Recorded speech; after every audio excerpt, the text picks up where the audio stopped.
Hello guys! Bali kung bago ka lang sa YouTube channel ko, huwag mo kalimutan mag-like, share, and subscribe. At pahit na rin ng notification bell para lagi ka updated sa mga susunod nating gagawing video. Diba? Ang bilis ko. Subscribe agad. Subscribe agad. Bali ngayon, tuturuan kayo paano mag-tune up guys. Yan. Tune up ng bike. Dahil pumapal yan yung tune up nito. So madali lang yan guys. Di nyo na kailangan kung ano-anong kagamitang gagamitin. Basta ang kailangan nyo lang ay mga kung anong kalakuhan. Kagaya ng Allen wrench. Yan. Yung sa plies. Yan, nalaglag pa, di ba? Ang galing talaga yung camera kung magbato. Sakula ko sa paa. So, yan guys. Panoorin na natin to para mabilis.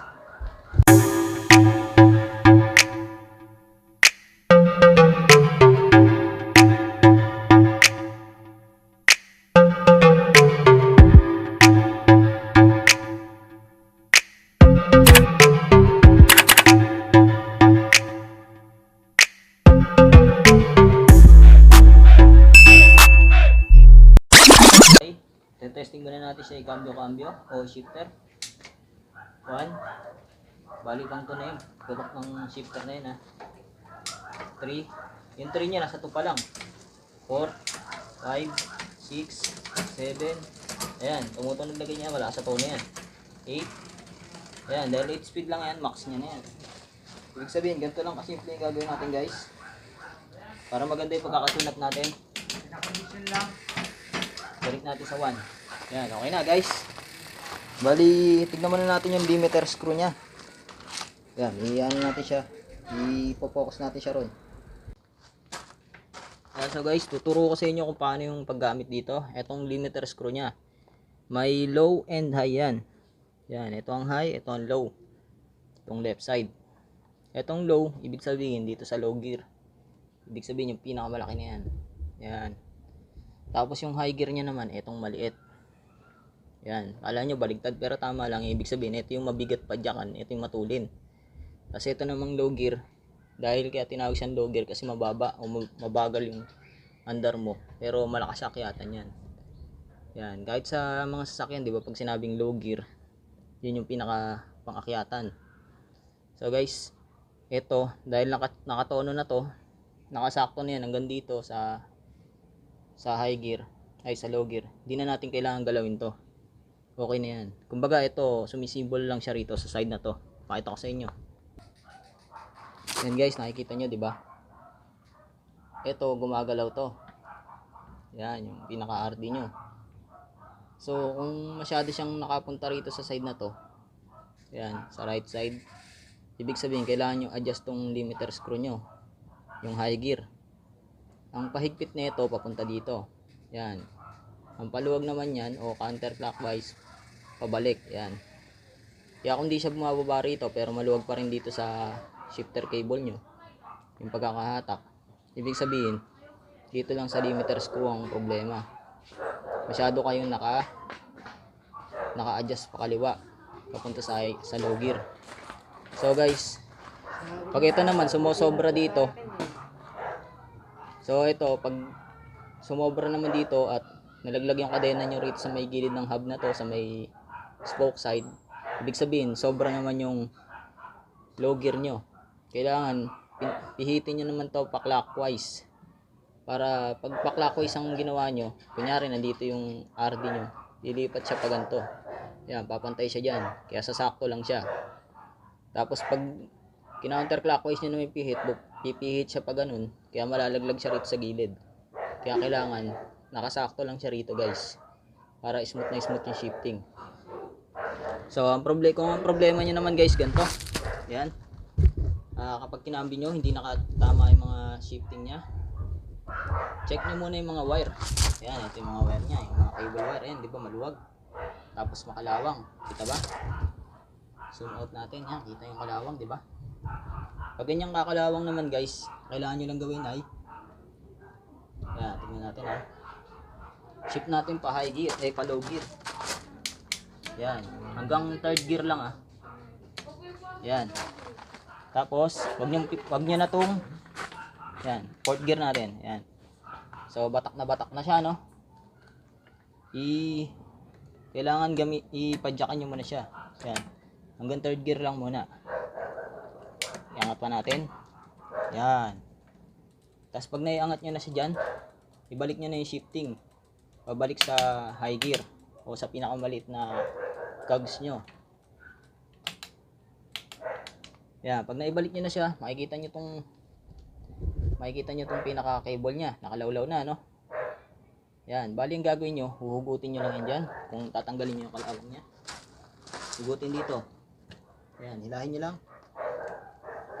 Kung di nyo pa mahila, shift nyo pa sa high gear. Hindi makakasira itong plano natin na to guys ha.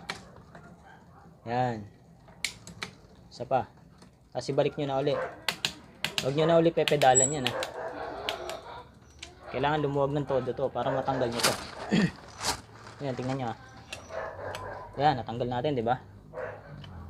Yan, nakita nyo hindi siya pumapalag dahil yung RD nyo naka-stay sa 5th gear ay sa 6th gear nya. Bali gagawin nyo, hilahin nyo lang tong side na to. Yan. Yan, nakita nyo puro kalawang siya, no? Yan, papahid natin sa kamay natin dyan para makita kung talagang puro kalawang. Ayan, puro kalawang siya guys. Kitang kita ba? Bali gagawin natin ganito lang. Dahil maraming kalawang dito sa side na to, kukuha tayo ng oil. Ayan guys. Tapos meron kayong basahan.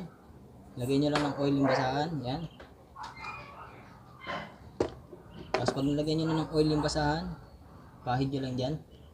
Dyan lang kakalawangin yan guys. Sa may pinaka lower side. No? Hindi siya kakalawangin sa taas dahil hindi siya may istakan ng tubig doon. Dahil lang ang pinaka degree ng bike natin ay laging pababa pagdating sa likuran, yung frame. Kaya ang punta ng tubig sa baba lang. Yan, punasan nyo lang maigi yan. Tapos silahin nyo naman to. Yan, dito naman kayo magpunas sa nakalawit na side na to na cable. Yan, lagay kayo ng bagong langis o oil. Punasan nyo uli yan. Yan, punas lang para luminis siya, saka dumulas, no? Yan. Tapos pag nalagyan nyo na siya ng oil, kuha kayo ng grasa o grease. Ito guys, grasa. Kuha lang kayo ng konti. Yan. Tapos pahid nyo siya dyan para dumulas yung shifting. Pati dito sa likod guys. Baba natin yung camera para kita-kita. Yan. Dito sa likod na side. Yan. Para smooth. Smooth lahat ng shifting niya. Yan. So dahil okay na siya, hilahin na ulit natin.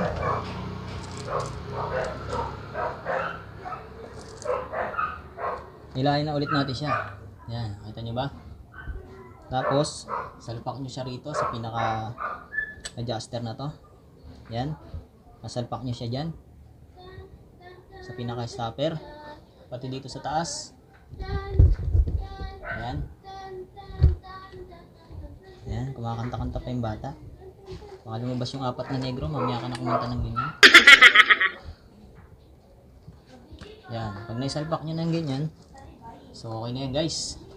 Papuputokin na uli natin yung mga cambio nya. Pwede nyo na siya i-shift nyo uli to. Yan, nakita nyo, nababatak para sumabay yung gear o yung RD nyo. Yan. Yan, nakita nyo, pababain muna natin sa pinakamababa. Tutok natin dito yung camera. Okay guys, yan. Testing na natin. Putokin na, i-shift na natin siya. 1 na yan, no? 1, 2. Yan, di siya makit, no? 3. Yung 3 nya nasa 2 pa lang. 4. 5, 6, 7. Ayan, sabay umakyat. 8, ayan, umakyat na siya, no? Nakita nyo. Ayan, ulitin natin siya i-cambio. 1, ibig sabihin, hindi naka-tune up. Bali, gagawin natin, dito tayo sa taas, sa may shifter side. Ayan guys, nakita nyo itong adjuster na to. Pihitin nyo lang to pa counterclockwise. Konting pihit lang, tansyahan yan. Diyan kayo mag-a-adjust kung hindi nyo may tune up na maayos. Yan.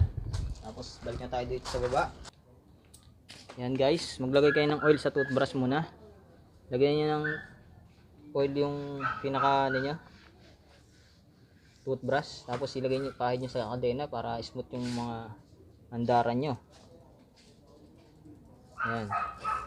Napaka-importante ng langis para sa inyong kadena o sa mga bike nyo. Dahil dyan nagsisimulang tumagal yung bike natin. Kapag di nyo nilalagyan ng ganyan, ng oil yung kadena nyo, malakas makasira yan.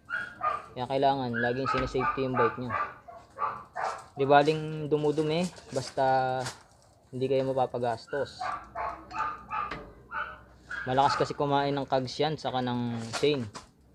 Pati ng chain ring kapag wala siyang oil.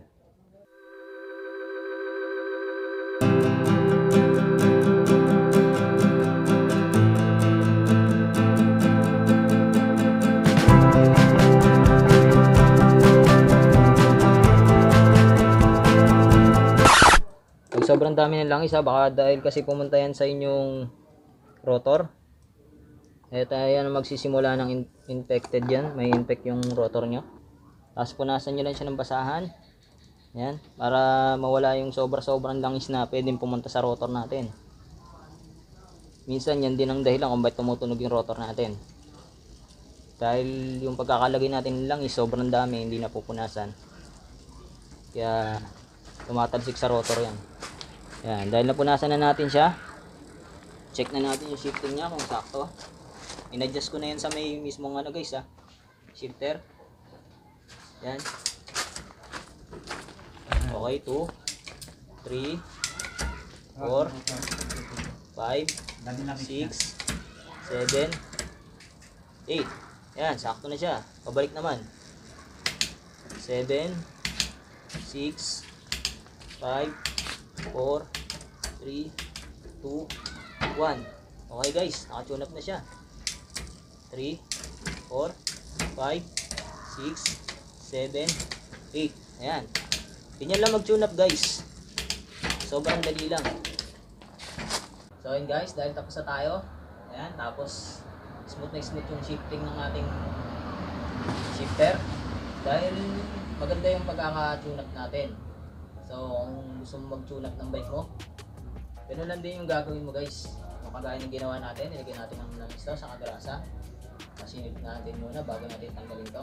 Hindi na kailangan magbaklas doon sa baba para hindi mo masira yung pinaka-cable mo o magbuwaghag.